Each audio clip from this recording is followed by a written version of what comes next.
investigador del Centro de Investigación y Docencia Económica y Global Scholar en la Universidad de Princeton. Es autor de más de 15 libros de historia intelectual y política latinoamericana, entre los cuales se encuentran José Martí, La invención de Cuba, La escritura de la independencia, El surgimiento de la opinión pública en México, de 2003, Motivos de Anteo, Patria y Nación en la historia intelectual de Cuba, 2008, Las repúblicas de aire, de 2009, La máquina del olvido, 2012, y La vanguardia peregrina, del 2013. Recibió el premio Matías Romero en 2001 por su libro Cuba Mexicana, Historia de una anexión imposible, y el premio Anagrama de ensayo en 2006 por Tumba sin sosiego, Revolución, disidencia y exilio del intelectual cubano. En 2009, la Feria Internacional del Libro y la Fundación Santillana le otorgaron en su primera edición el premio de ensayo Isabel de Polanco por el libro Las repúblicas de aire, Utopía y desencanto en la Revolución Hispanoamericana. Su conferencia que nos va a dar hoy es nada más y nada menos que Historia intelectual y ensayo en Hispanoamérica. Bienvenido, Rafa, un gusto enorme. Muchas gracias. Gracias. Muchas gracias, Liliana, y gracias a ustedes por venir esta tarde hoy aquí a escuchar esta charla. Como había quedado con Liliana, lo que les presentaré es una conferencia. No traigo una ponencia escrita, sino una improvisación, una charla a partir de la posible indagación de un diálogo,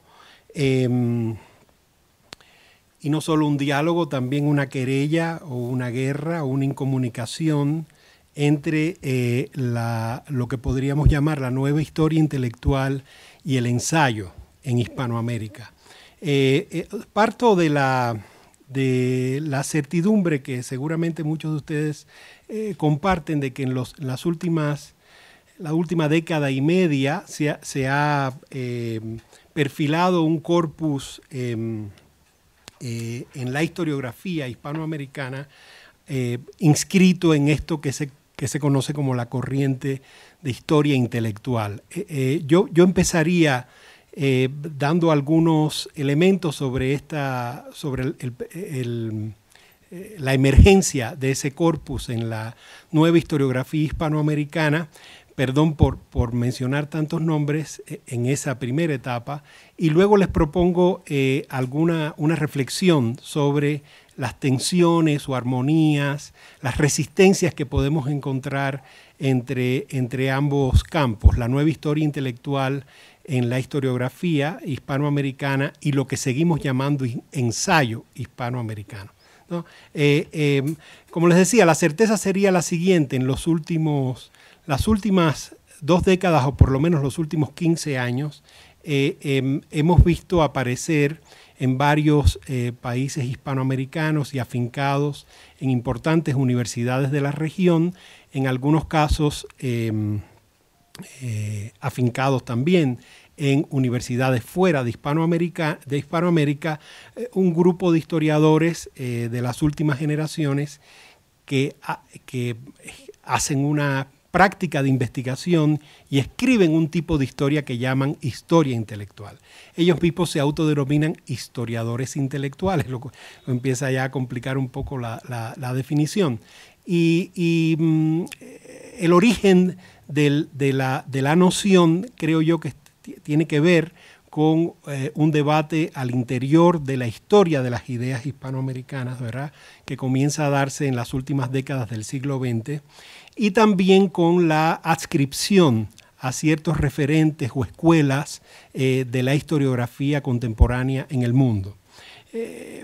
Bueno, para irnos orientando, yo diría, bueno, que hay varios de esos historiadores que crean, o grupos de historiadores que crean estos núcleos de trabajo identificados en esta línea de la historia intelectual, como el grupo de los historiadores argentinos que están en la Universidad de Quilmes y que editan la revista Prismas, como Jorge Mayers, Carlos Altamirano, Adrián Gorelick, Elías José Palti, aunque Palti en los últimos años, digamos más, se ha decantado más claramente por otra corriente dentro de la historiografía contemporánea, que es la que se conoce como historia conceptual.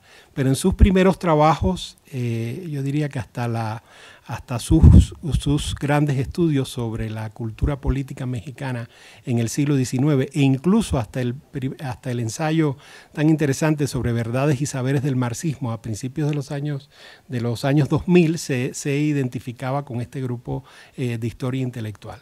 Bueno, en Chile tenemos también un grupo de historiadores de varias generaciones, historiadoras e historiadores de varias generaciones, ¿verdad? Como Sol Serrano, Ana María Stuben, Manuel Vicuña, que también se define así como practicante de este género de la historia intelectual. En Perú tenemos el caso de Peralta y otros más. En Colombia, Eduardo Posadas Carbó y María Teresa Calderón. En México hay un grupo también que desde finales de los años 90, principios de los 2000, se inscribe en esta corriente de la historia intelectual, como los historiadores Alfredo Ávila, que trabaja una historia de las ideas políticas en el nacimiento del gobierno representativo en México, José Antonio Aguilar, que ha propuesto una reescritura de la historia del liberalismo, los historiadores a su vez que estudian las corrientes conservadoras y la nueva interpretación del catolicismo en México, como Brian Conaton o Pablo Mijangos, que acaba de hacer el último estudio, el estudio más completo que se ha hecho sobre Clemente de Jesús Munguía, este arzobispo de Michoacán, que fue uno de los primeros gramáticos y a su vez uno de los primeros teóricos del derecho natural en Hispanoamérica. Casi todos ellos aceptan, digamos, la definición como historiadores intelectuales. Ahora, como vemos, es un grupo, podemos encontrar probablemente en casi todos los países hispanoamericanos, no solo hispanoamericanos, también en Brasil, ¿no? Este tipo de historiador que se llama así. Ahora, ¿de dónde proviene la definición y qué tipo de debate entabla con la historia de las ideas previas? Porque uno de los temas de debate frente a la emergencia ya o la consolidación de estos grupos en centros de saber de Hispanoamérica, la pregunta, el dilema es, bueno, ¿cómo se definen las fronteras entre esta nueva historia intelectual y la vieja historia de las ideas? Digamos, al estilo de Leopoldo Sea o de los hermanos Romero en Argentina, o la historia de las ideas que hacía, no sé, un Germán Arciniegas proviniendo no de la historia profesional, o Charles Hale, ¿verdad? Entonces, bueno, yo diría que la definición tiene que ver con la circulación de una serie de referentes historiográficos y teóricos que no se contemplaban en la vieja historia de las ideas.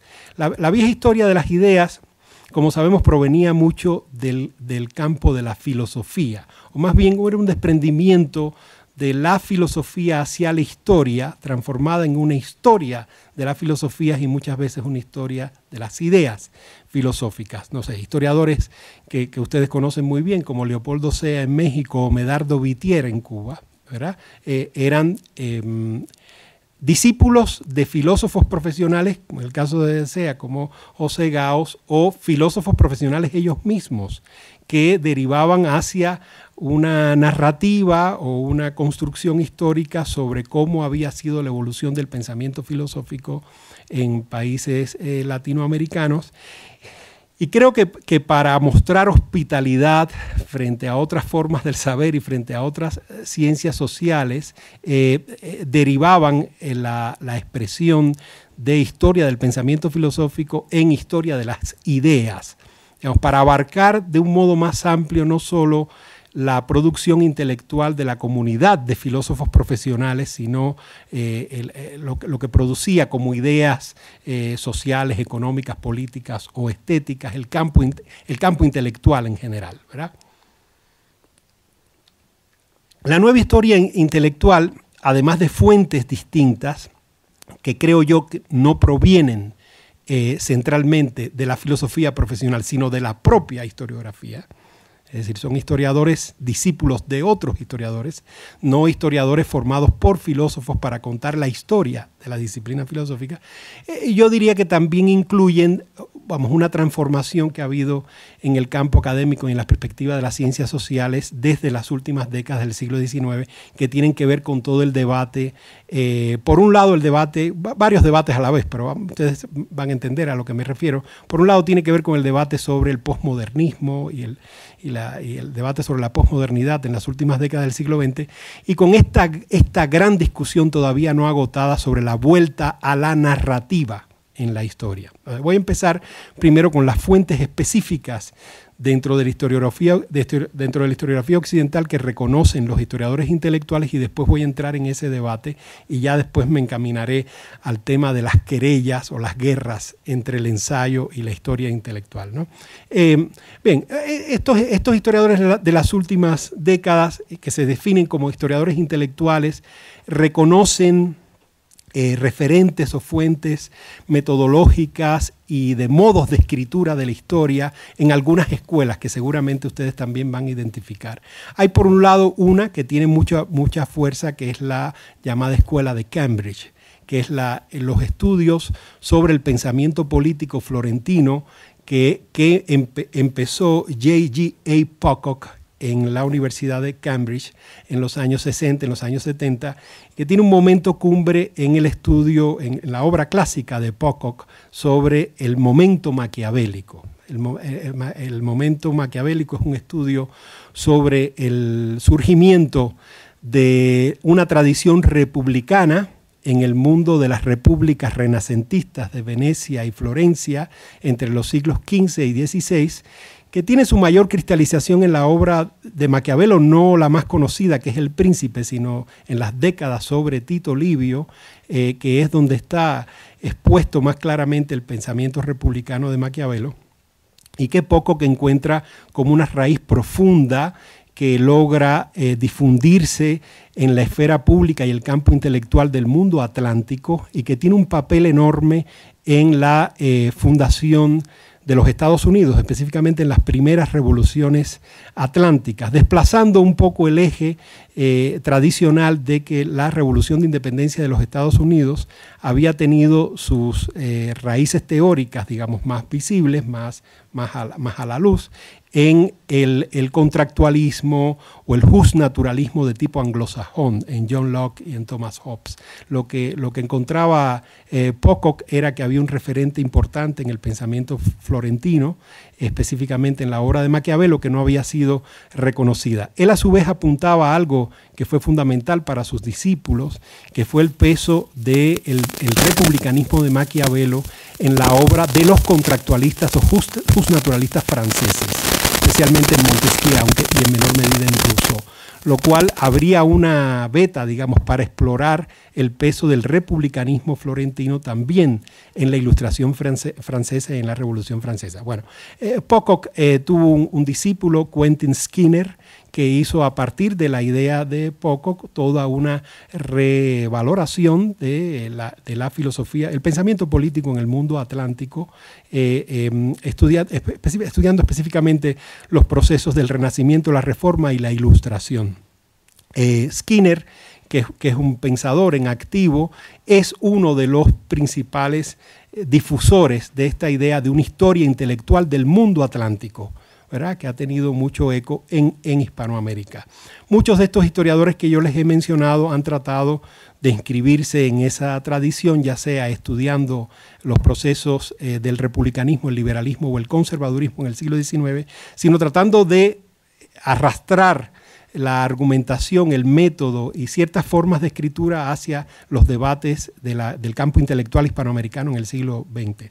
Esa sería una fuente. Otra es la historia conceptual alemana, ¿verdad? Que es de Reinhard Koselleck o Hans Blumenberg y otros autores, que se acercan claramente a lo que se llama historia intelectual por el manejo que hacen de fuentes muy diversas de las ideas, y también por una combinación que se da en Pocock y Skinner en la escuela de Frankfurt, en la escuela de Cambridge, que es combinar la historia de las ideas con la historia o la biografía de las comunidades intelectuales. Yo diría que ese es un elemento característico de esto que se llama historia intelectual.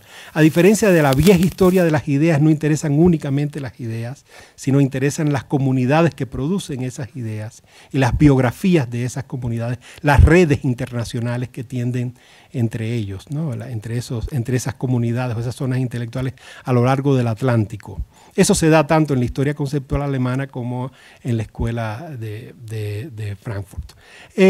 Bueno, también hay otras fuentes. Por ejemplo, hay una vieja tradición de historia intelectual italiana que tiene que ver con los estudios que hizo Franco Venturi desde los años 60 y 70 sobre el Renacimiento y la Reforma, que es una vía paralela, digamos, a la de la escuela de Cambridge, incluso trabajando las mismas fuentes, por ejemplo, estudiando toda la filosofía del derecho de los Países Bajos, cómo viaja la filosofía del derecho de Grocio y Pufendorf a la zona italiana, especialmente con Beccaria y otros autores italianos, y que responde más o menos a la misma metodología, pero sin diálogo. Es una corriente contemporánea, la escuela de Cambridge en los años 60 y 70, pero sin diálogos muy claros, ¿no? Habría que decir que hay también una escuela de historiadores postmarxistas, podemos decir en Francia, como Claude Lefort, por ejemplo, más recientemente Pierre Rosanvallon, que son los estudiosos de la historia del sufragio o de las representaciones intelectuales y filosóficas del sufragio en Francia, que son leídos por estos historiadores que se autodenominan como historiadores intelectuales en Hispanoamérica, ¿no? Ahora, esto es la historia intelectual, como sabemos, tiene sus revistas, tiene sus publicaciones.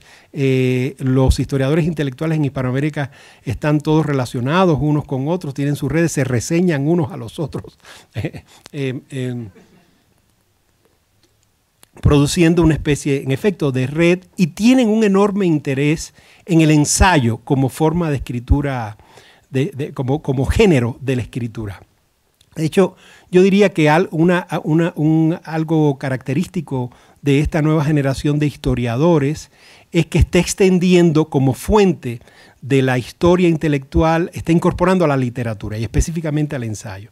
Y en casi todos estos grupos en Hispanoamérica lo que tenemos es una relectura de las tradiciones ensayísticas en cada uno de los países hispanoamericanos. Ahora, estos historiadores, muchos de ellos también creen que escriben ensayos o se consideran ensayistas. Ellos mismos buscan cierta voluntad de estilo en la escritura de sus textos. Algunos se han acercado a géneros que no son propiamente característicos del campo académico de la historiografía, como la biografía. Por ejemplo, hay una joven historiadora argentina que es parte de este grupo que se llama Paula Bruno, que seguramente ustedes la conocen, la que hizo Pioneros Culturales de Argentina, que es una serie de semblanza de los que serían los científicos, digamos, los científicos del porfiriato aquí, pero allá, digamos, en la época de finales del siglo XIX, principios del siglo XX, entre los gobiernos de Julio Argentino Roca y Juárez Selman. Tiene una semblanza maravillosa de Paul Grusac y de otros de los intelectuales argentinos de finales del siglo XIX. Y se ha ido especializándose un poco más en el género biográfico. Lo mismo Manuel Vicuña en Chile, que ha hecho la gran biografía de Benjamín Vicuña Maquena, que es además su antepasado, y es una biografía intelectual, podríamos decir, ¿no? Y en México tenemos muchos casos así. Acaba de salir, por ejemplo, una magnífica biografía de José Gaos, que está escrita por una estudiante del Colegio de México desde una perspectiva muy similar.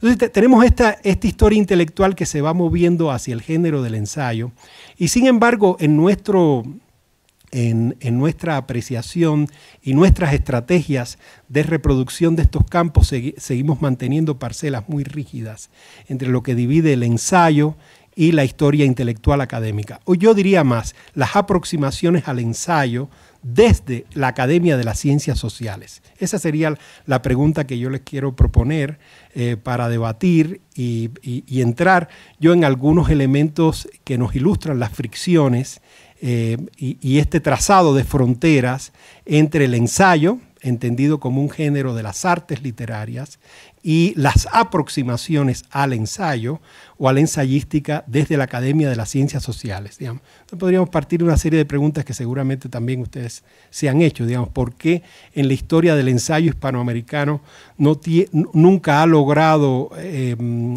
ingresar plenamente en el canon o ha logrado un estatuto de definición de ensayo como género de las artes literarias, ciertas indagaciones o intervenciones ensayísticas como la de Fernando Ortiz en el contrapunteo cubano del tabaco y el azúcar, o muchos de los ensayos que desde la filosofía aproximaban a Jorge Mañach a la literatura, o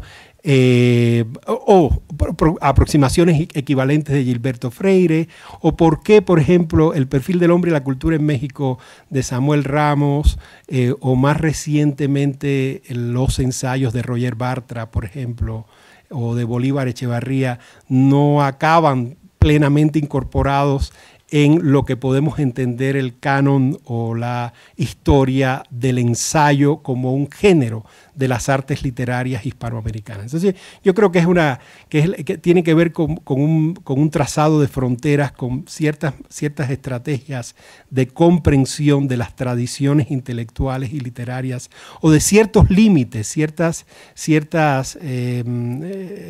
deslindes que se mantienen a pesar de la diversificación que se está viviendo de las fuentes intelectuales y sobre todo del diálogo cada vez más intenso entre distintas formas del saber en las últimas décadas. Yo creo que podemos mirar hacia atrás y tratar de contar una historia de los desencuentros o las fricciones entre las aproximaciones al ensayo desde las ciencias sociales, incluida la historia, o las aproximaciones al ensayo desde la historia o desde la filosofía, y la afirmación del ensayo como género de las artes literarias en Hispanoamérica. Y voy a ponerles algunos ejemplos de estas fricciones o desencuentros. Voy a empezar desde la perspectiva europea. Por cierto, que se me olvidó, todo este debate que tiene que ver con la emergencia de esta nueva generación de autodenominados historiadores intelectuales o practicantes de la historia intelectual, lo mencioné, tiene que ver con todo este debate de la famosa vuelta a la narrativa en la historia que empezaron Lawrence Stone y Hayden White en los años 80. No sé si ustedes están más o menos al tanto, pero lo que proponían aquellos historiadores, Hayden White en su famoso libro Metahistoria y Lawrence Stone en su idea de la vuelta a la narrativa en los historiadores, es que los historiadores tenían que recuperar su identidad como escritores de las bellas artes literarias, que esa era supuestamente la tradición que nos venía de Heródoto y de Tucídides. El historiador como un escritor de las bellas letras, pero en un género diferente, que es la historia que cabe dentro del ensayo, que sería parte de la historia de la literatura universal. Como ustedes recordarán, esas tesis fueron combatidas muy fuertemente por otros historiadores, desde los años 80, 90, y el debate ha continuado. Muchas veces cuando se hacen estos resúmenes historiográficos se da como por cancelado el debate y se piensa que White y Stone fueron derrotados, digamos, por los historiadores más académicos que siguen validando la idea de la historia como una forma de la ciencia social, es decir, como una forma de saber que pertenece a las ciencias sociales, que saben ustedes es una idea que en la historiografía contemporánea se asocia con Fernand Braudel y con toda la corriente de la nueva historia francesa, con Duby, Le Goff, Leroy-Ladurie y todos. Aunque ellos escribían todos muy bien y les interesaba el recurso de la narrativa en la historia, no se identificaban con la idea de que la historia fuera una disciplina de las humanidades que podía calificar como un género de las letras, Seguían defendiendo la historia como una forma del saber que corresponde a las ciencias sociales, que es el famoso ensayo de Braudel.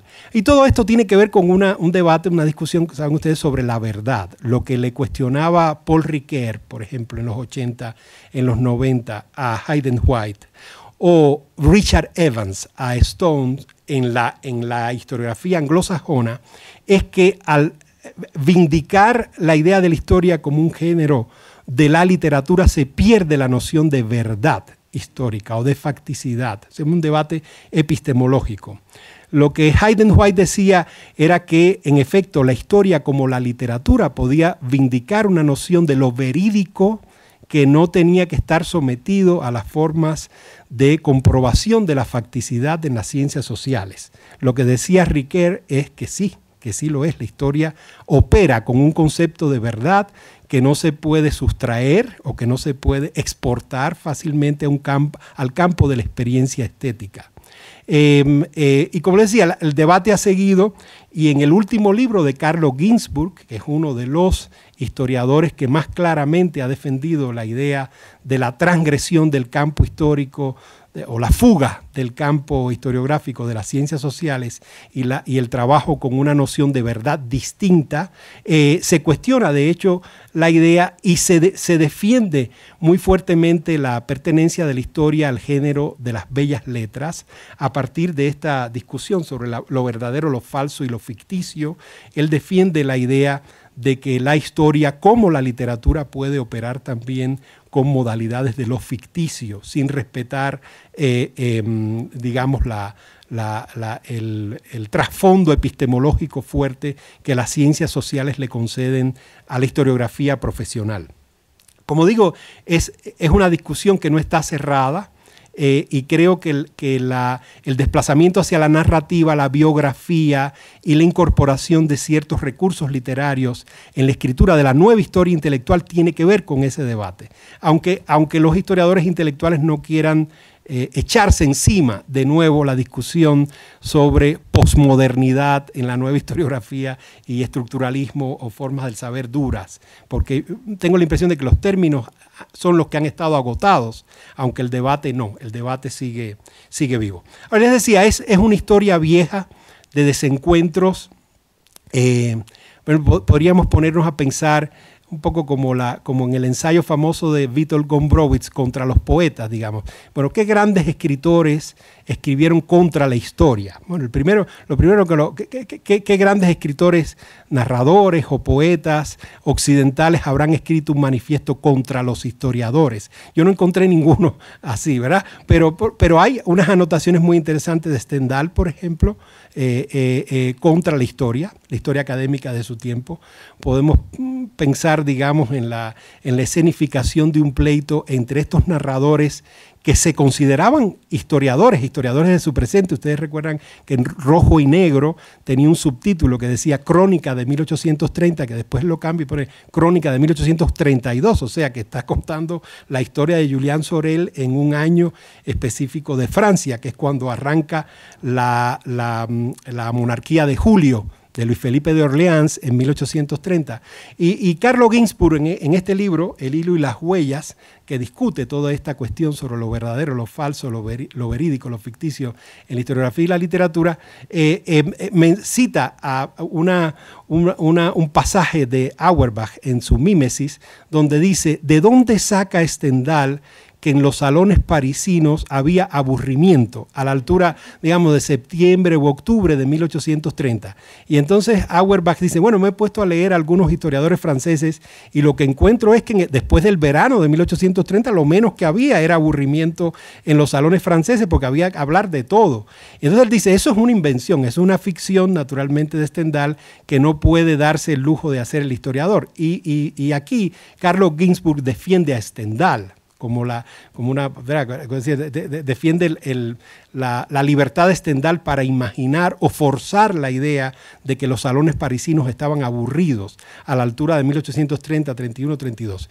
Y un poco después reconstruye él algo que yo no conocía, que es la pelea de Stendhal con los historiadores franceses. Hay unos cahiers, unos cuadernos de Stendhal donde critica los textos históricos de Constant y Madame Staël, donde dice no captan realmente la grandeza de Napoleón, no captan realmente las intimidades de la época histórica que le tocó a Francia entre la revolución, la restauración y la monarquía de Julio. Dice algo que después le he leído a Alfonso Reyes recientemente en su ensayo, su gran ensayo, Mi idea de la historia, y dice, se queda mucho con el rugido del Nilo. Es decir, esta idea de que la historia es un río, ¿no? Y que entonces el cauce central es tan acelerado y tan ensordecedor que el historiador solo escucha el rugido del Nilo, no se pone a pensar en la ribera, en los cauces, ¿verdad? En la resaca, en la subida o en la bajada del cauce del Nilo, no va a las orillas, sino se queda, digamos, en el curso central. Una especie de crítica de la noción de causalidad que rige el pensamiento histórico y que Stendhal decía, no, el novelista puede encontrar lo que Ginsburg llamaría una microhistoria o una intrahistoria, como decía Unamuno, ciertas claves de la historia que están sumergidas o que no se perciben por ese rugido ensordecedor del Nilo. Es una réplica de un escritor a un historiador. Y eso probablemente sea algo que está fijado en la tradición de la gran narrativa occidental. Seguramente ustedes han leído a novelistas que se piensan como correctores de los historiadores. Yo constantemente leo declaraciones de los novelistas. Dicen, no, a mí no me interesa contar la gran historia de los historiadores. Yo voy a contar la pequeña historia, pero que es tan importante y probablemente más importante que la gran historia, que es el rugido del Nilo. Los poetas también, por supuesto, ha habido, no sé si alguno ha escrito un panfleto contra los historiadores, pero Paul Valéry anotó en sus notas sobre historia y política muchísimos reproches a los historiadores. Este es uno. Dice Paul Valéry en sus ensayos sobre literatura e historia en el año 1933. La historia es el producto más peligroso que haya elaborado la química del intelecto, dice Valéry. Sus propiedades son muy conocidas, hace soñar, embriaga a los pueblos, engendra en ellos falsos recuerdos, exagera sus reflejos, mantiene sus viejas llagas, los atormenta en el reposo, los conduce al delirio de grandezas o al de las persecuciones, tan terrible como el de las grandezas, y vuelve a las naciones amargas, insoportables y vanas, dice Valéry sobre la historia y sobre los historiadores. Y dice un poco más adelante, dice, yo he disfrutado mucho leyendo historias bien especializadas. Por ejemplo, cuando él estaba escribiendo Eupalinos o el arquitecto, es un ensayo de Valéry sobre arquitectura, El alma y la danza, que es sobre la danza, o los escritos sobre Leonardo da Vinci, dice, me deleité leyendo historias de la arquitectura, de la música, del ballet, de la pintura renacentista. Pero en cuanto fui a leer a los grandes historiadores, una gran historia de Italia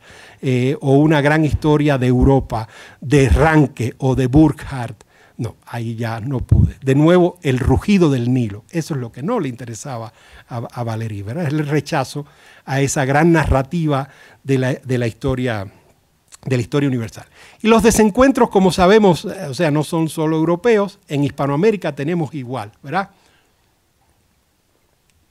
Las querellas de los escritores contra los historiadores, ¿verdad? Yo les traigo dos ejemplos que son muy conocidos, aunque en el primero voy a forzar un poco las cosas, que es el gran debate o la gran querella, el gran pleito de Jorge Luis Borges en contra de José Ortega y Gasset, que seguramente muchos de ustedes conocen. O sea, los dos, como saben, compartieron el consejo de redacción de la revista Sur durante un tiempo y compartían la amistad más o menos de las mismas personas, pero Victorio Ocampo admiraba muchísimo a Ortega y Gasset. Ortega y Gasset hizo 3 viajes a Buenos Aires, estuvo muy cerca de la idea de la revista y tuvo un ascendente importante sobre algunos escritores, por cierto, que después tendrían una evolución importante hacia la izquierda, como Eduardo Mallea. Y José Ortega y Gasset, saben ustedes, tiene desde la deshumanización del arte, un ensayo de los años 20, una idea de la novela. lo fue desarrollando un poco más hasta desarrollar una teoría de la novela que fue incorporado a la edición definitiva del Espectador. Y Borges, seguramente ustedes han leído el texto, empieza su prólogo a la invención de Morel de Adolfo Bioy Casares en 1940 con una protesta en contra de la teoría de la novela de Ortega y Gasset, que después se desarrolló hasta componer una especie de panfleto anti-orteguiano, que es una protesta de Borges contra la intervención de los historiadores y los filósofos académicos en la literatura. Ahí es donde quiero llegar, ¿verdad? Dice Borges, Stevenson hacia 1882 anotó que los lectores británicos desdeñaban un poco las peripecias y opinaban que era hábil redactar una novela sin argumento o de argumento infinitesimal, atrofiado. José Ortega y Gasset, en La deshumanización del arte, trata de razonar el desdén anotado por Stevenson y estatuye en la página 96, entonces pone la página 96 de la deshumanización del arte, que es una cita burlesca y irónica del método académico, de la cita, ¿verdad? Dice que es muy difícil que hoy quepa inventar una aventura capaz de interesar a nuestra sensibilidad superior. Fin de la cita. Y en la página 97 dice que esa invención, vuelvo a citar, es prácticamente imposible. En otras páginas, en casi todas las páginas, aboga por la novela psicológica y opina que el placer de las aventuras es inexistente o pueril. Tal es, sin dudas, el común parecer de 1882, 1925 y aún 1940. Todos los historiadores coinciden en esta falacia. Algunos escritores, entre los que me place contar a Adolfo Bioy Casares, creen razonable disentir. Resumiré aquí los motivos de ese disentimiento. Entonces, claro, él pone a Adolfo Bioy Casares en contra de todos los filósofos, historiadores y académicos que tratan de definir la novela o de aventurar una teoría de la novela sin tomar en cuenta los motivos del escritor. Como recordarán ustedes, lo que propone Borges, para empezar hace una trampa que ahora algunos de estos historiadores intelectuales argentinos han captado, que él lo que hace es simplificar el argumento de Ortega. Él dice que Ortega es un defensor dogmático de la novela psicológica, pensando que el modelo de Ortega es Dostoyevsky y un poquito Proust. Pero en realidad Ortega hace una gran defensa de la novela realista moderna, de Stendhal, de Balzac, ¿verdad? Incluso de los novelistas históricos. Es una defensa de la novela moderna en general, que es un género que a Borges le cuesta mucho trabajo asimilar. Pero claro, lo que dice Borges es, en realidad, Bioy Casares es el ejemplo de que un novelista sí puede inventar esas aventuras, porque el modelo que está defendiendo de novelista Borges es el novelista policíaco, es el novelista fantástico, es la novela policíaca y la fantástica, que serían géneros periféricos o subalternos que según él se enfrentarían al canon de la novela realista o psicológica moderna, ¿verdad? Bien, ese sería otro ejemplo de desencuentro. A mí siempre me ha llamado la atención que mencione Borges a los historiadores como los malos de la película aquí, cuando en realidad Ortega y Gasset era un filósofo. Pero yo creo que hay aquí una fricción y un malestar mayor que tiene que ver con la intrusión del filósofo profesional en el ensayo. Eso es algo que se ha estudiado mucho la recepción de Ortega y Gasset en Hispanoamérica, entendiendo por recepción la recepción positiva, pero no hemos hecho una historia del malestar de los escritores hispanoamericanos con Ortega, que eso incluye a Borges, a Alejo Carpentier y a tantos otros más. ¿Por qué les molestaba tanto Ortega? Bueno, porque Ortega es un filósofo que está escribiendo ensayo.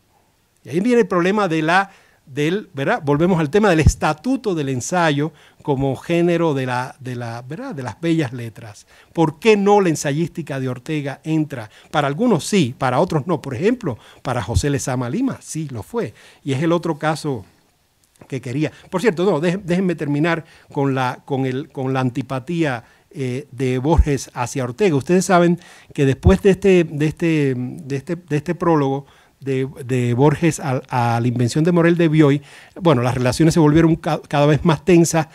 Ortega y Gasset estaba en Buenos Aires en esos años 39 y 40, en la primera etapa de su exilio, y acaba siendo destituido o expulsado del Consejo de Redacción de Sur, antes de que él regrese a Europa.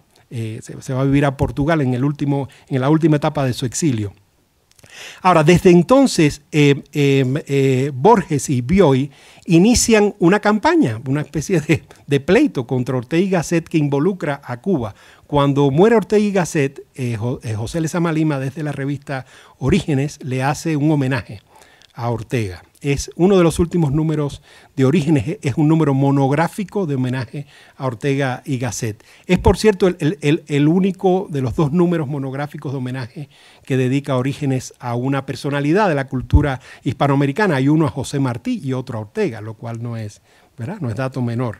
Y entonces eso sucede, la muerte de Ortega sucede cuando se está fracturando Orígenes y el grupo disidente encabezado por Virgilio Piñera y José Rodríguez Feo, que había sido el mecenas y coeditor de Orígenes con Lezama, están fundando una nueva revista que se llama Ciclón. Y Virgilio Piñera ha vivido todos estos años en Buenos Aires, conoce a Borges y conoce la antipatía por Ortega que siente Borges. Y entonces hacen como una broma macabra, ellos también un homenaje a Ortega y Gasset, que es un anti-homenaje. Y entonces el texto que encabeza ese anti-homenaje que hace Virgilio Piñera es precisamente de Jorge Luis Borges. Y esto es lo que dice de Ortega Borges. A lo largo, vuelve otra vez aquí el malestar con el ensayo del filósofo profesional, o podríamos decir del historiador que se infiltra en el ensayo. A lo largo de los años he frecuentado los libros de Unamuno y con ellos he acabado por establecer, pese a las imperfectas simpatías de que Charles Lamb habló, una relación parecida a la amistad, dice Borges de Unamuno. No he merecido esa relación con los libros de Ortega. Algo me apartó siempre de su lectura, algo me impidió superar los índices y los párrafos iniciales. Sospecho que el obstáculo era su estilo, dice.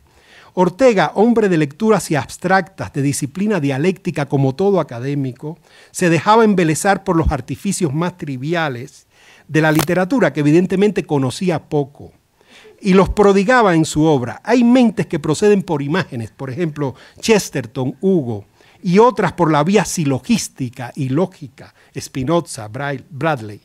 Ortega no se resignó a no salir de esta categoría donde siempre debió estar, y algo, modestia o vanidad o afán de aventura lo movió a exornar sus razones con convincentes y superficiales metáforas. En Unamuno no incomoda el mal gusto porque está justificado y como arrebatado por la pasión. El de Ortega, como el de Baltasar Gracián, es menos tolerable porque ha sido fabricado en frío. Los estoicos declararon que el universo forma un solo organismo. Es harto posible que yo, por obra secreta de la simpatía que une a todas sus partes, deba algo o mucho a Ortega y Gasset, cuyos volúmenes apenas he hojeado. 40 años de experiencia me han enseñado que en general los otros tienen la razón.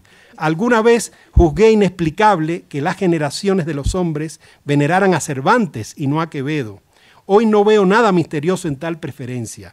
Quizá algún día no me parecerá misteriosa la fama que hoy consagra a José Ortega y Gasset. Es una protesta también, ¿verdad? Contra ese estatuto borroso, poco establecido o cuestionable del letrado profesional académico, sea historiador, filósofo, sociólogo. Podríamos hablar bastante también de los sociólogos o de los antropólogos en nuestro medio, los antropólogos que tratan de internarse en la forma ensayística, pero bueno, es el mismo caso. Y quería terminar, bueno, quería apuntar para dar tiempo al debate, otro momento de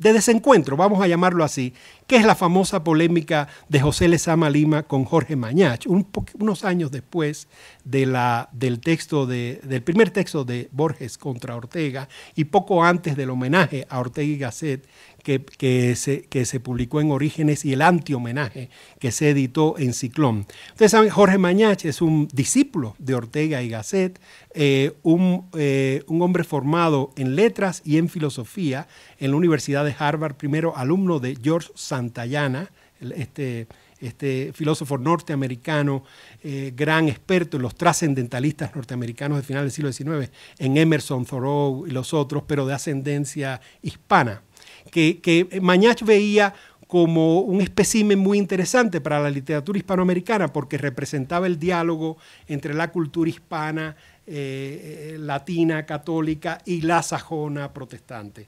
Y luego Mañach en Cuba se orientó claramente hacia la escuela de José Ortega y Gasset en Revista de Occidente.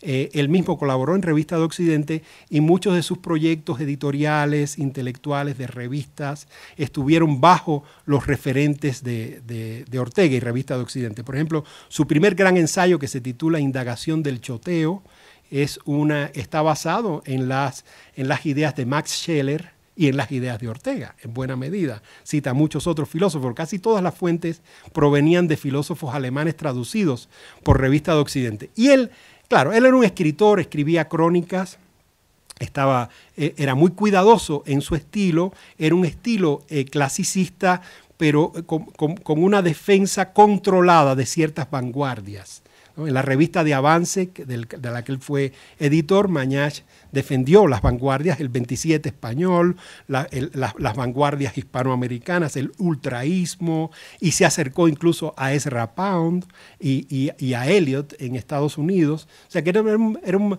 pensador, o sea, que le interesaba una escritura correcta, pero abastecida por referencias de las vanguardias. Entonces, Jorge Mañach, seguramente ustedes lo saben, era a su vez un intelectual público, escribía en las principales publicaciones de la isla, y en los años 40 era editorialista de la revista Bohemia.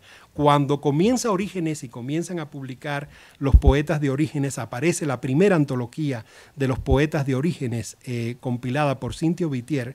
A finales de los años 40, Mañach hace una reseña de la nueva poesía de Orígenes, que es una reseña de la revista y de la primera antología de los 12 poetas cubanos de Cintio Vitier.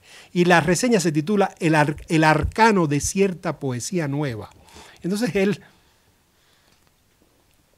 desde la autoridad que le ofrecía su vanguardismo de los años 20, se cuestionaba la inteligibilidad de la nueva poesía de Lezama y su grupo. Rechazaba el excesivo neobarroquismo de esa poesía, creía que era un vanguardismo desfasado porque no era el momento de las vanguardias, y aún más pensaba que era todo un ejercicio muy, muy banal, muy poco... con muy pocas posibilidades de dar sentido, una especie de ejercicio neogongorino, pensaba Mañach, que era la poesía de los nuevos poetas de Orígenes.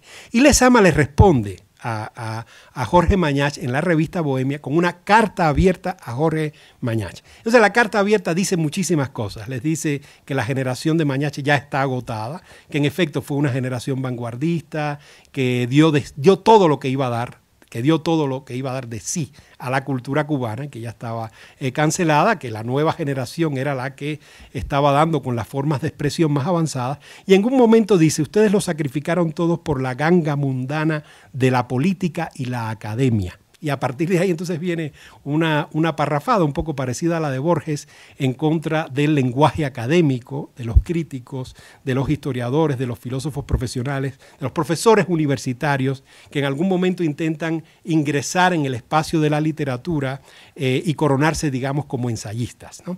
Bueno, estos episodios lo que me llevan es una reflexión final sobre esto que decíamos, el tema del estatuto actual del ensayo, las dificultades que habría, digamos, para esta nueva generación de historiadores intelectuales interesados genuinamente en adoptar formas, vocaciones de estilo, maneras de escrituras propias del ensayo literario, y la incomunicación que genera ese desplazamiento hacia el ensayo. He hablado aquí de la incomunicación o la fricción que genera desde el espacio literario, digamos, el escritor profesional que rechaza la inmersión o el internamiento del académico en el espacio de la literatura, pero podría hablarles mucho más de los extrañamientos, los rechazos que se producen en el campo académico de la historiografía más dura, más cercana a las ciencias sociales, contra esos ejercicios de hibridación de la historia académica con la literatura o movimientos hacia la literatura desde la historia académica. Yo creo que estos casos nos ayudan a pensar el fenómeno. Y creo que tal vez deberíamos mover la mirada hacia otros desplazamientos similares que se están dando en nuestros días para comprender un poquito mejor el fenómeno. Y estoy pensando, por ejemplo, en los movimientos que se están dando hacia el periodismo o la crónica entre algunos de los escritores más contemporáneos, buscando una relocalización del ensayo ahí, ¿verdad? Estoy pensando en todo el trabajo de crónica que han estado haciendo en los últimos años Sergio González Rodríguez o Juan Villoro en México, o Alma Guillermo Prieto en Nueva York, o Martín Caparrós en Buenos Aires, ¿verdad? Se están buscando, digamos, un tipo de escritura donde alojar el ensayo, ¿verdad?, que estaría ligado a eso que Stendhal llamaba una crónica del presente, una historia del presente. Es un tipo de escritura diferente naturalmente a la historia, pero que tiene mucho que ver con la historia, ¿verdad?, la crónica o el reportaje. Aquí lo dejo. Gracias.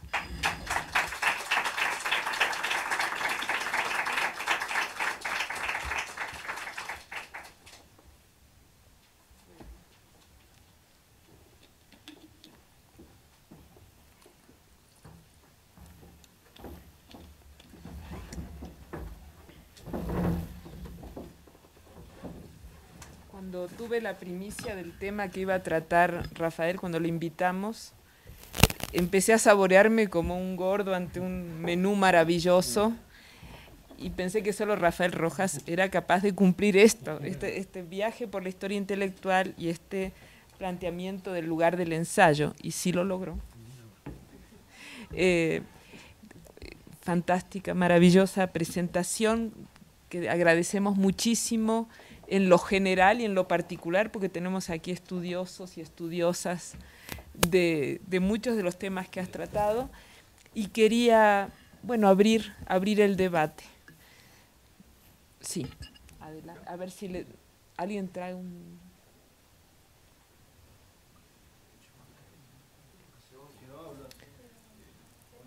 Para que seáis grabados. Aquí viene Ramón. Sí. Sebastián Pineda Huitrago, que es estudioso de don Alfonso. Reyes, muy bien, sí. Sí, doctor Rafael, estupenda la conferencia. Tengo dos preguntas y un comentario final, ¿no? Mi primera pregunta es si, bueno, por lo que también usted deja entrever de su conferencia,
la literatura fantástica y pues la historia va quedando atrás, ¿no? Esas son como mis dos preguntas. Y el comentario entonces pues también tiene que ver un poco con esa polémica de Ortega y Borges. Yo mañana voy a hablar de la polémica entre Reyes y Ortega. Sí.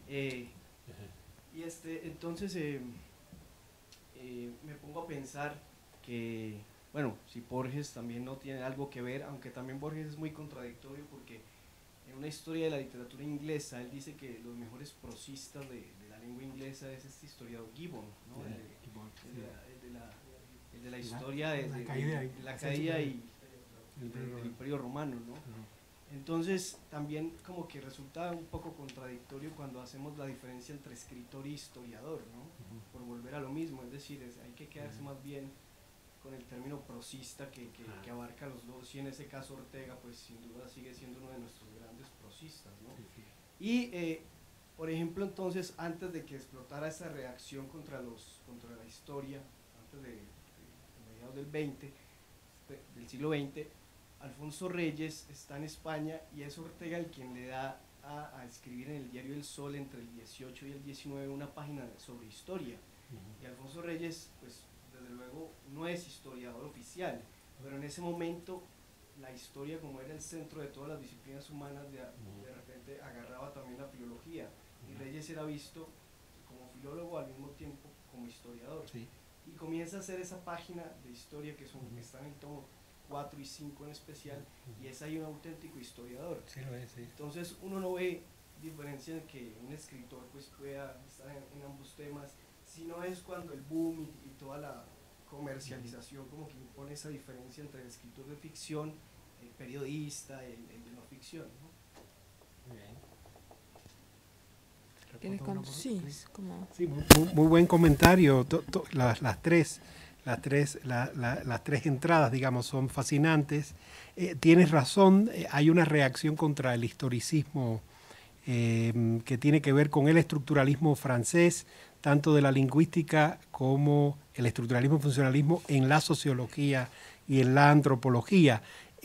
Aunque como tú bien sabes, desde los años 60 y 70, dentro de la corriente de la epistemología francesa hay muy pronto, y está el estructuralismo todavía andando, es el estructuralismo hegemónico, pero una vuelta a la historia, ¿verdad?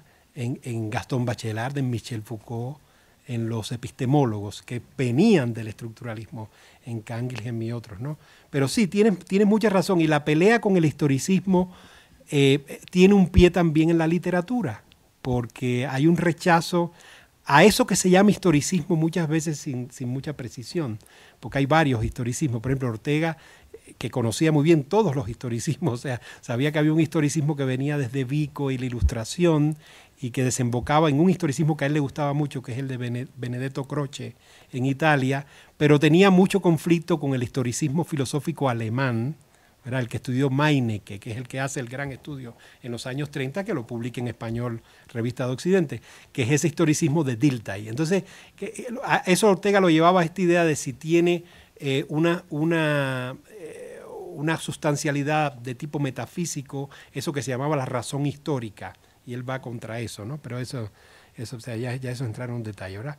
Ahora, tú dices, interesante, le dicen, mediados de los 60, el boom antiensayo es una buena observación. En efecto, hay una deriva muy fuerte hacia la novela histórica, o una incorporación de la historia en la novela en grandes de los novelistas del boom, en Carpentier, en Roa Bastos, en Jorge Amado, en Rulfo, en Fuentes, en todos.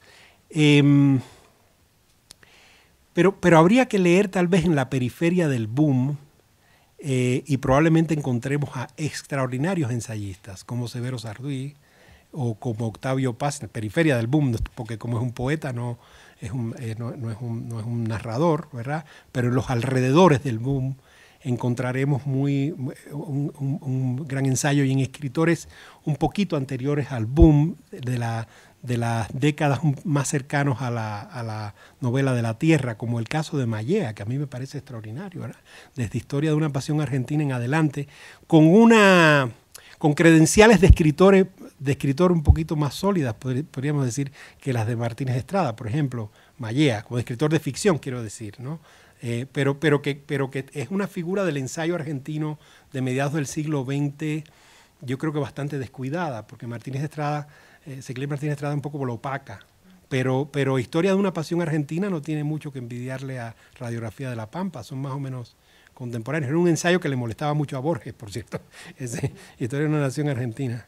Y bueno, tú acabas con uno de los temas realmente fascinantes, y es que, digamos, como argumento en contra de esta historia de las fricciones o desencuentros entre el ensayo y la historia, están los grandes nombres de la tradición, de algunos de los grandes nombres de la tradición del ensayo hispanoamericano en la época de entreguerras, que no se usa mucho en América, de los años 20, 30, 40, 50. Y tú mencionas el caso de Alfonso Reyes, pero podríamos mencionar el caso de Pedro Enríquez Ureña.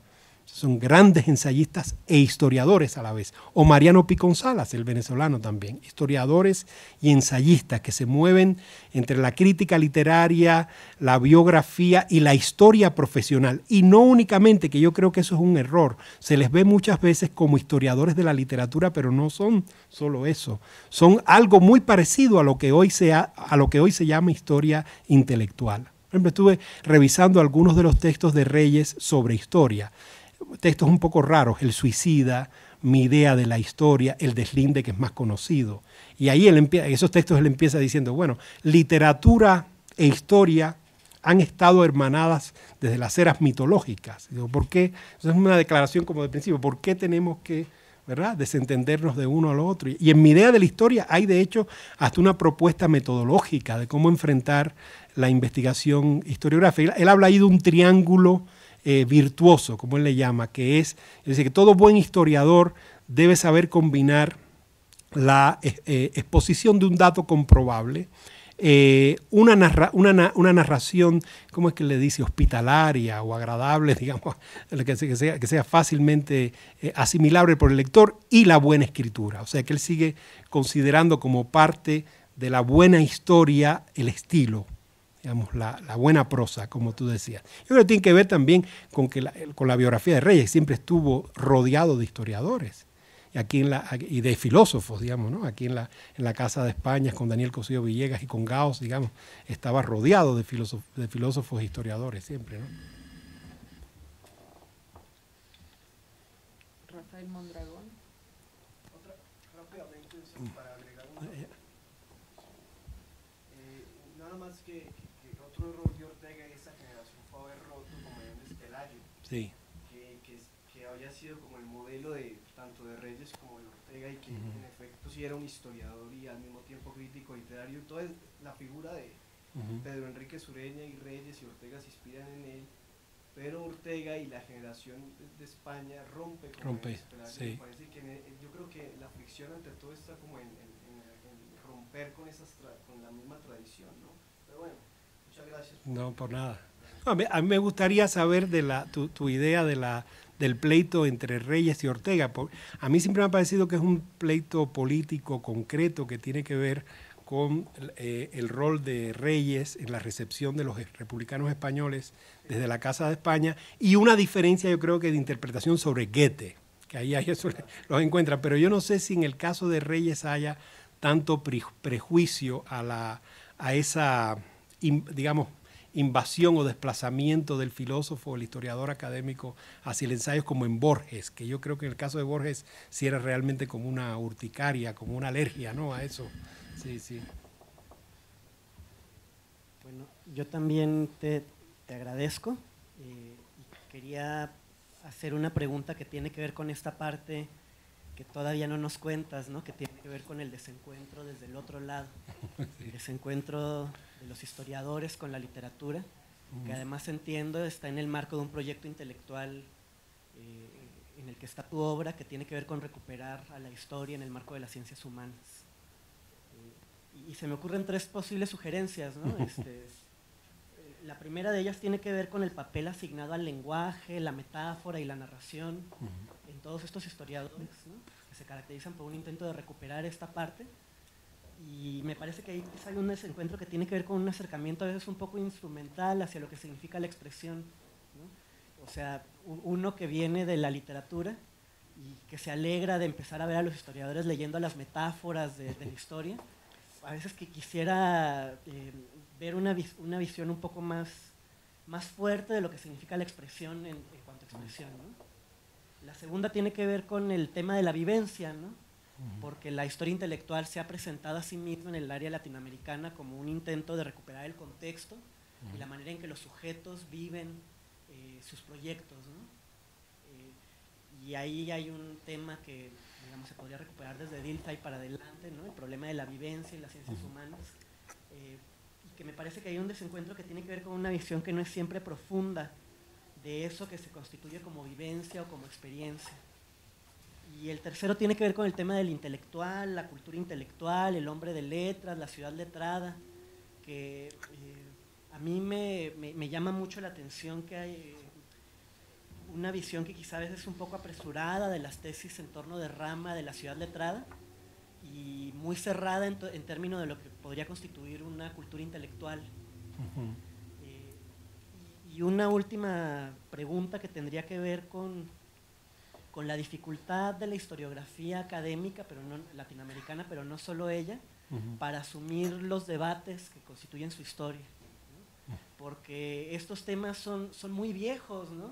Digamos, de la polémica de Bello y Lastarria para adelante, hemos estado girando en torno de estos temas una y otra vez, y hay un adanismo, ¿no? Que a veces se disfraza de, digamos, de referencias hacia, qué sé yo, la escuela de Cambridge o lo que sea, ¿no?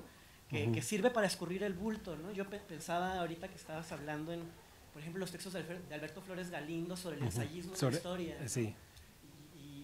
Y que parece ser algo constitutivo de nuestra tradición, por lo menos desde el siglo XIX. Entonces, ¿por qué nos es tan difícil recuperar la historicidad de los debates que constituyen nuestras disciplinas? Muy bien, buenísimo. ¿Quieres tomar otra o le respondo?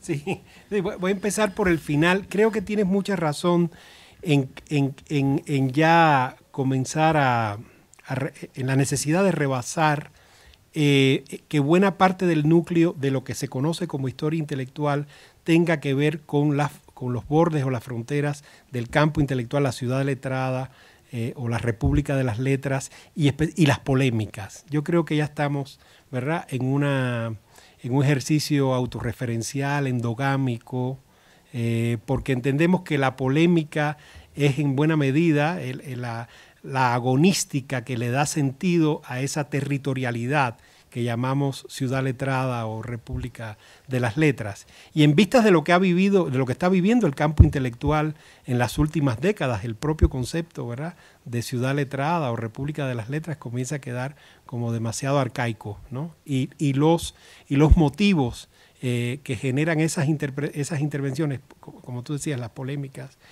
sí, se vuelven muy endogámicos. Ahora, tú mencionabas algo interesante sobre el tema de la vivencia y de la experiencia, porque por el lado de la metáfora, en efecto, eso es un desplazamiento que viene desde los años 80 y 70, después que se leyeron los primeros textos de Stern o de Stone, perdón, o de Hayden White, ¿verdad?, que empieza esa idea de enriquecer la historiografía, como han hecho Ginsburg o Robert Darnton y otros, ¿no? Pero en el caso de la vivencia y la experiencia, yo diría que donde hay un movimiento más interesante que habría que seguir con mayor cuidado es en esta apertura del género biográfico. Yo creo que ahí es donde estaríamos ya más reinstalando en el campo de la historiografía la experiencia de un sujeto del pasado, ¿verdad? Y no estaríamos hablando tanto de comunidades, ¿verdad?, o de revistas o de polémicas, sino de la historia de un individuo, de un sujeto, ¿no? En algunos casos sucede que esas biografías se convierten en biografías intelectuales, ¿verdad? Que hay muchos casos así, de biografías intelectuales recientes. Pero en los casos de Paula Bruno o de Manuel Vicuña, no. Creo que son biografías en el sentido británico o anglosajón del término y también un poco francés, ¿no?, que nos hablan de otra cosa, ¿no? También nos estamos acercando a digamos, otra manera de lidiar con los problemas de un sujeto, ¿no?, en la historiografía. Hay otros casos que no, por ejemplo, la más reciente biografía de Ortega, de Jordi Gracia, es más una biografía intelectual, o la más reciente de Christopher Domínguez, de Octavio Paz, es una historia intelectual, una biografía intelectual, no, pero no es, yo creo que en el caso de Vicuña y de Paula Bruno, no. Sí.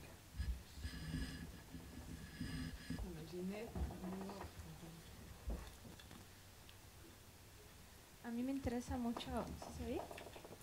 Una vertiente que tiene que ver con tu obra, que es la relación de muchos intelectuales, de muchos escritores con el ensayo como un vínculo o para expresar sus ideas de proyectos de nación o de proyectos de latinoamericanismo. Por ejemplo, estoy pensando en Martí, en Lezama con la expresión americana, en Cintio Vitier con ese sol del mundo moral. Sí. Sí, bueno, esa ha sido, ¿verdad?, una de los campos más trabajados en las últimas décadas, el ensayo como una plataforma de escritura de la identidad, ¿no?, de invención de comunidades. Eso siempre ha tenido una fuerza enorme en Hispanoamérica. Y que como, claro, pero ahí, o sea, como vemos, los ensayos que de pronto destacan más casi siempre son los canonizados por la ciudad letrada, en este caso el mundo, están pensando más en la comunidad de los escritores. ¿Por qué? Porque al final seguimos siendo rehenes de la idea de que el ensayo postula, además de vamos a decir, de una verdad histórica, una verdad estética. Un poco el tema de la verdad estética, esto que saben ustedes, está en Adorno y que Peter Burger ha discutido en los últimos años. ¿Qué es eso de la verdad estética? Así es, la obra de arte literaria por implicar una expresión, una experiencia estética, posee un tipo de verdad que no se testifica desde un punto de vista epistemológico, metafísico, sino que se testifica al nivel de la experiencia estética del lector, ¿no? Y eso es lo que sigue asegurando su pertenencia al canon, a los ensayos escritos por los escritores, digamos, la expresión americana, o lo cubano en la poesía. Siguen teniendo un estatuto más sólido en la historia de la ensayística que el contrapunteo cubano del tabaco y el azúcar de Fernando Ortiz o la indagación del choteo de Jorge Mañachi. Ahí estaría de nuevo el problema. En México podríamos encontrar, bueno, el laberinto de la soledad frente al perfil del hombre de la cultura en México, o la jaula de la melancolía. Sigue siendo el laberinto de la soledad, es el ensayo canónico, no la jaula de la melancolía, o no los ensayos sobre modernidad y barroco de Bolívar Echevarría, que por cierto que es un caso interesante, lo mismo que Bartra, que tiene que ver con la aproximación al ensayo desde una rama conceptualmente muy poco permeable al ensayo, que es el marxismo latinoamericano, volviendo al tema de la identidad. Pues el ensayo en efecto es una plataforma de exposición y construcción e invención de identidades. Y muchas veces cuando pensamos en eso nos remontamos al modernismo o a esta generación de los años 20 y 30, Vasconcelos, Reyes, Enrique Jureña. Pero el marxismo siempre produjo ensayo de identidad. Y a veces es muy difícil la lectura del marxismo dentro de la tradición ensayística por la densidad epistemológica que tiene, el diálogo, el monólogo interior conceptual, digamos, que hay en el marxismo. A no ser que sean estos marxistas formados en la tradición modernista del 98 o el 27 como Marinello o como Ponce o un poquito Mariátegui, ya después lo que viene del marxismo es muy pesado. Pero tenemos el caso de Bolívar Echeverría, que se mueve desde allí vía Sarduy y otras lecturas del postestructuralismo francés hacia una prosa con una gran soltura, creo yo, y muy bien, con una ambición en términos de voluntad de estilo, ¿no?, que es admirable. Pero sí, yo creo que el ensayo sigue siendo estudiable desde esa perspectiva, ¿verdad?, como documento que expone la construcción de identidades, que como sabemos no es el ejercicio personal de construcción de una identidad nacional o continental de un escritor. Lo que el escritor casi siempre refleja son voluntades y prácticas y discursos de comunidades mayores. Sí, compañero, ¿tu nombre? Santiago. Ah, Santiago.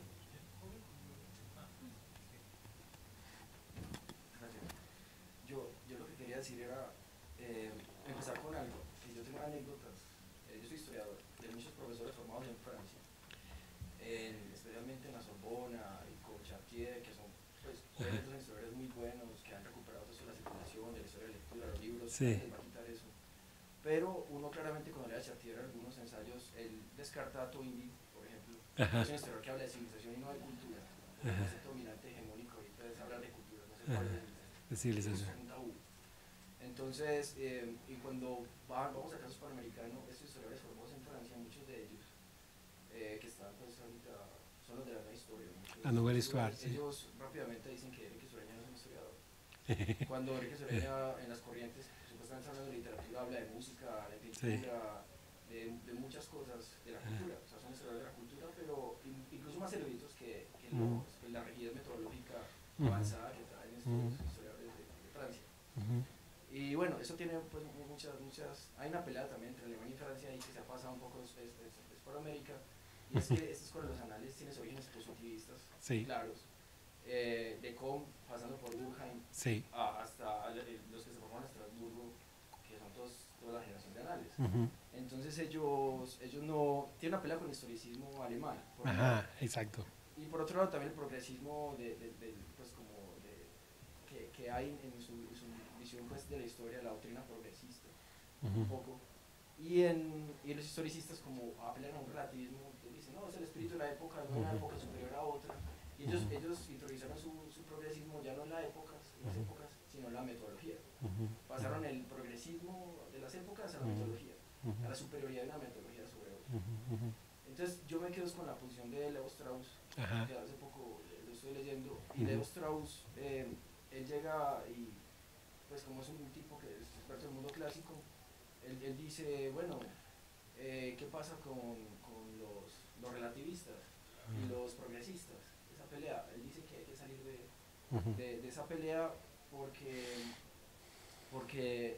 ambas le niegan la posibilidad de verdad a una época, pero no como verdad relativa, o sea, el relativismo axiológico, ambos caen en relativismo axiológico. Dice, hay que tener en cuenta que un autor como Platón, por ejemplo, o no sé, como Maquiavelo o cualquiera de ellos, se puede basar, o sea, para interpretarlo correctamente históricamente, se basa en un absolutismo axiológico, es decir, no creía que sus valores fueran narrativos, sino absolutos.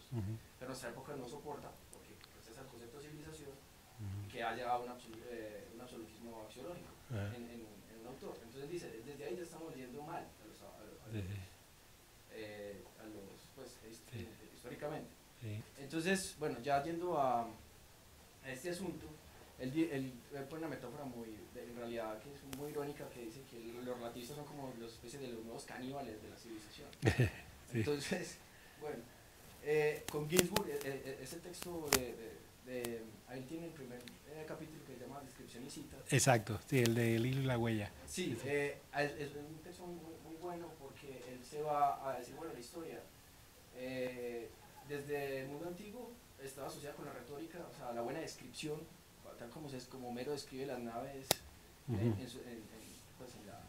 la epopeya, los historiadores, como tú sigues, lo que dice la éfrasis, buscan la descripción. Entonces no hay una pelea entre retórica y búsqueda de la verdad, pero Ginsburg también no cae en el relativismo que quiere ficcionalizar todo como White, porque Ginsburg dice, de todas maneras sí buscaban la verdad, en esa época no había archivos, entonces el historia era buscar testimonios, entonces sí están interesados por buscar la verdad, pero no pelean con la retórica. Pero la moda sinteticista que se supone que es antirretórica y puede ser más significativa que otra cosa. Y bueno, entonces hay que mirarlo pues como tener en cuestión eso. Entonces, por eso yo creo que personajes como Enrique Sureña, que tiene una formación clásica, a veces más erudita, no van a ser considerados estudiadores, porque no tienen la metodología rigorista, pues, o no casan con relativismo seguramente. Sí. No, tienes mucha razón. El caso de Enrique Sureña, igual que el de Reyes, es fascinante. México en una nuez, el texto de Reyes, es un texto de historia de México, o sea, pero de microhistoria no en el sentido de la Nouvelle Histoire o de Ginsburg, sino es una microhistoria no espacial, sino temporal. Digamos, una cosa, es como un ejercicio de escritura mínima de una historia de una nación. Y ahora que tú mencionabas a Enrique Sureña y a Toynbee, hay que recordar que Enrique Sureña, Reyes, Lezama, por ejemplo, ellos sí leyeron a los morfólogos de la cultura, a Spengler, a Toynbee y a todos ellos, y discutían. Y yo creo que sí usan el término de civilización a veces. Lo que pasa es que les restan el espesor eugenésico. Pero lo que hay en Hispanoamérica siempre, yo creo que por el peso de la tradición republicana que nos viene del siglo XIX, es siempre como una alerta frente al discurso eugenésico. Digamos, si la civilización quiere decir civilizaciones superiores inferiores o razas superiores inferiores, hay siempre como una antenita ahí que le dice, no, eso no, eso es lo que hace Lezama en la expresión americana que ha estudiado Sergio, ¿no? Que es desplazar, ¿verdad?, el argumento eugenésico de la morfología de la cultura de Spengler buscando, digamos, una impugnación o un desafío. Eso ya lo leemos tanto en Reyes como en Enríquez Ureña. A mí siempre me ha llamado mucho la atención. Aunque en caso de Enríquez Ureña, como tú bien dices, estaría más cerca de un historiador de la cultura contemporánea que de un historiador intelectual. O sea, en Enríquez Ureña siempre hay ese interés que las comunidades que hay que estudiar no son comunidades de escritores únicamente. En las corrientes está, en la utopía de América, ¿verdad? Esa idea de que si el teatro, la música, ¿no? Que era, por cierto, algo que le admiraba mucho Borges, que era esa idea de una cultura más allá del campo letrado, una cultura no estrictamente letrada. Bueno, Abel, ¿o no? Tenemos 3 intervenciones más. Ya. Sergio, Abel, Sergio, bueno, Osvaldo. Primero Abel, por única vez. Bueno, en primer lugar, bueno, pues agradecerte la excelente conferencia que nos acabas de dar, y en estas incursiones de la historia y de la literatura, y en particular el ensayo, no tiene mucho que fue el 12 de octubre y recordemos al gran Montaigne. Ajá. Montaigne justamente habla en varios ensayos de América. Y hay una polémica muy fuerte, sobre todo en el ensayo de los carruajes, donde habla justamente de México. Ajá. Habla de Moctezuma, habla de Cuauhtémoc. Ajá. Y habla de ese tormento famoso. Yo soy profesor de bachillerato del CCH, alumno de la doctora Bember, y ahí en el colegio comento con una profesora que da teoría de la historia, ambos damos teoría de la historia, y yo le planteo que yo estoy de acuerdo con Montaigne cuando él critica justamente el avasallamiento de los españoles de estas culturas, y ella se escandaliza y me dice, bueno, ¿dónde está la fuente de Montaigne? Y es López de Gómara. Ajá. Y curiosamente López de Gómara jamás pisó América, ¿no?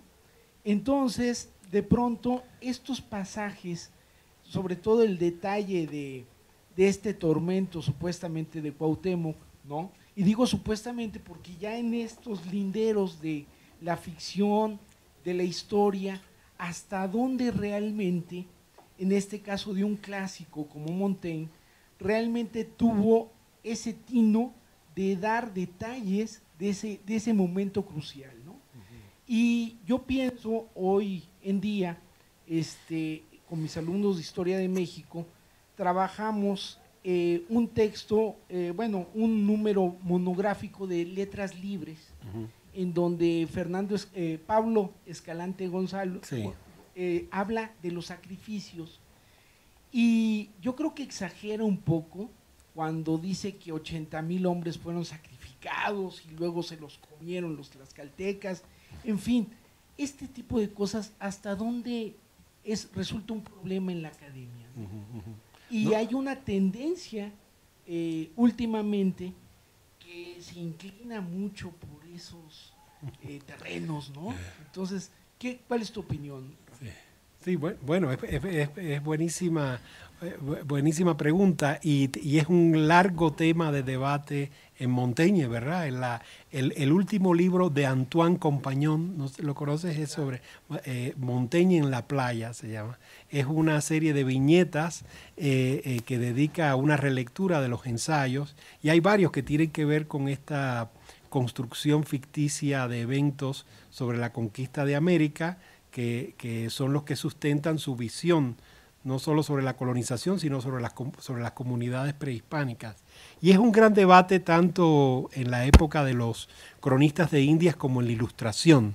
Está el libro de Antonello Gerbi sobre la disputa del Nuevo Mundo, de que estudia los ensayos de Robertson, de Poe, los historiadores naturales de los Países Bajos, de Francia y de Alemania, que tenían todos como fuentes a los cronistas de Indias. Y esos son los primeros historiadores naturales de la época de la Ilustración, Buffon, Robertson y otros, que se dan cuenta de que había contradicciones enormes sobre datos elementales sobre la conquista de América entre los cronistas. Por ejemplo, usted sabe, bueno, la verdadera historia de la conquista de Bernal Díaz del Castillo está escrita para responderle a Cortés, porque las cartas de relación, según Díaz del Castillo, estaban llenas de imprecisiones. O sea, ahí viene una disputa que llega hasta los Ilustrados y se arrastra, digamos, en toda la información que hay sobre las comunidades y la colonización, esa imprecisión. Eso es parte, digamos, del debate de la historiografía. Yo diría que en ese nivel la historiografía de tipo más positivista sigue dirimiendo los detalles y la verdad positiva de la historia en el sentido en que lo pensaban los positivistas del siglo XIX. Pero naturalmente las nuevas corrientes historiográficas no le dan tanta importancia a ese debate. O sea, creen que la verdad de la historia profesional o de la historiografía se ha librado un poco de esa presión epistemológica de la verdad positiva. Incluso en las corrientes más duras, ¿verdad?, de la historiografía contemporánea, no creo yo que subsista hoy un positivismo tan férreo, ¿no?, como ese de saber, bueno, sí, la famosa frase de Stefan Zweig, si la nariz de Cleopatra era de tal tamaño y si decidió tal y más cual guerra, ¿no? Exacto. Sí. Muy bien. Sergio y luego Osvaldo y cerramos ya. En principio me sumo a los agradecimientos. Muchísimas gracias, Rafael. Realmente lo que nos has planteado aquí nos deja muchísimo para pensar. Y mi pregunta es, en esta historia de las fricciones y de las atracciones entre la historia y la literatura, que será como que podemos ver lo que nos decías, ¿cuál es el estatuto de la imaginación? Porque, un poquito digamos, más fuerte, piden allá que no se oye. Okay. ¿Cuál es el estatuto de la imaginación en esta historia de las fricciones y las atracciones entre la literatura y la historia? En varios momentos de tu charla hablaste de la voluntad de estilo, ¿no?, para pensar en los vínculos entre las atracciones, entre una y otra. Y yo me preguntaba por la imaginación, ya que pienso en Visión de Anáhuac, ¿no? Sí, en aquella frase de Reyes cuando dice la imaginación histórica nos obliga a descubrir, justo gracias a una errata, ¿no?, mundos, ¿no?, mundos nuevos. Y pienso también en un pasaje de Bolívar, pensando, digamos, en Bolívar Echeverría, donde uno de los pasajes más fuertes que a mí me quedan de su obra es aquel donde él imagina a un indígena novohispano imaginando los pasajes del Quijote, que es una página memorable, ¿no?, que a mí me impresiona mucho. Y que ahí en los dos está, digamos, puesto la imaginación. ¿Cuáles serían en tu proyecto, digamos, sí. No, hay varios historiadores que están claramente inscritos en esta corriente de la vuelta a la narrativa que han hablado de eso. Bueno, Ginsburg lo ha hecho varias veces. Y menciono a uno que no hemos mencionado aquí, que es Simon Schama, el autor de Ciudadanos, el gran estudio sobre el terror jacobino en la Revolución Francesa, pero desde abajo. Y entonces él mismo lo ha contado en entrevistas y en apostillas a su gran libro sobre Ciudadanos, de que hay muchísimas escenas en ese libro que las tuvo que imaginar. Porque a él le interesaba contar al detalle cómo los sans-culottes se movían en las calles de París, cómo los gremios de panaderos se reunían en la Vendôme y después se movían hacia otro lugar, qué hacían por la noche, a qué tabernas iba. Le interesaba esa biografía colectiva de las bases jacobinas y no había documentación para hacerlo. Y entonces él, con un mapa de París de la época, tenía más o menos que rellenar la información que le faltaba imaginando una noche entre las bases jacobinas de París en el terror del 94. Y él también, ustedes saben, ha hecho intentos de narración histórica o de ficciones históricas sobre batallas, por ejemplo, que no han sido contadas en las guerras de Reforma, en Memoria y Paisaje, que es uno de los grandes libros de Simon Schama, También hay reconstrucciones, por ejemplo, de los paseos de Thoreau por Wooden Pond, que es los bosques por los que paseaba este trascendentalista norteamericano, y no hay manera, digamos, de reconstruir exactamente las sensaciones o la temperatura o lo que sentía Thoreau caminando por el paisaje. Esos ¿verdad? Son pasajes de la historia cubiertos con los instrumentos de la imaginación. Lo que nos habla una vez más de lo injusto que es esta crítica del escritor tipo Borges al historiador, porque no tiene imaginación. Pues tiene que leer que el historiador tiene que trabajar con los datos, digamos, con los datos comprobables o con los hechos de la historia, y no puede imaginar. No es así. En lo que llevan el micrófono, Osvaldo, recordé que en Borges y yo, Borges habla de que Borges tiene la mala costumbre de falsear y magnificar. Es decir, que es un poco lo que acusa, de lo que acusa a los historiadores académicos. Exacto, ¿no? Sí. Sí, yo tengo una pregunta, sí, quizá por mi desconocimiento también. ¿Existe en Latinoamérica una diferencia entre historia intelectual e historia de las ideas? Porque para mí cuando usted está hablando de Borges, de Bioy Cáceres, de Unamuno, yo los relacionaba más con las ideas o con la filosofía, que se podía hablar dentro de la historia de la filosofía, de la historia del pensamiento, comparándolo un poco con el concepto intelectual en Francia y sobre todo con los estudios de historia intelectual, que lo retoman a partir de la Affaire Dreyfus y esta participación de los escritores en la búsqueda de la justicia y la verdad. Porque yo veía cuando hablaban de la historia intelectual, era como un concepto muy amplio en el que podría entrar tanto los intelectuales comprometidos como los del boom.